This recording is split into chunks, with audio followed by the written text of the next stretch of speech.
2008 সালে আনসারুল্লাহ বাংলা টিমের উত্থান। জঙ্গি সংগঠন জেএমবি ও হরকাতুল জিহাদের প্রথম সারির নেতারা তখনও কারাবন্দী। হঠাৎ করে ভিন্ন নামে আবির্ভাব ঘটে আনসারুল্লাহ বাংলা টিমের। অনুমান করা হয় সংগঠনটির সঙ্গে জেএমবি আর হরকাতুল জিহাদের নেতাকর্মীদের যোগ আছে। গত বছরের আগস্ট মাসে বরগুনা থেকে আটক করা হয় আনসারুল্লাহ বাংলা টিমের প্রধান মুফতি জসিমউদ্দিন সহ 31 জনকে। ব্লগার রাজীব হত্যাকাণ্ডে আনসারুল্লাহ জড়িত থাকার প্রমাণ মেলে।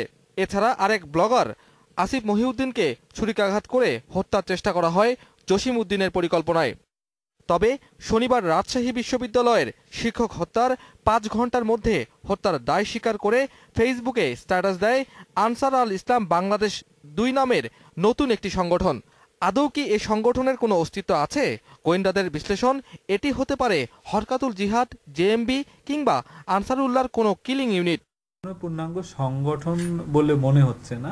এটি মনে হচ্ছে যে আমাদের যে সমস্ত জঙ্গি সংগঠন আছে তাদেরই হয়তো কোনো স্প্লিন্টার গ্রুপ হতে পারে বা কোনো সেল যারা হয়তো এই কৌশলকে বেছে নিয়েছে।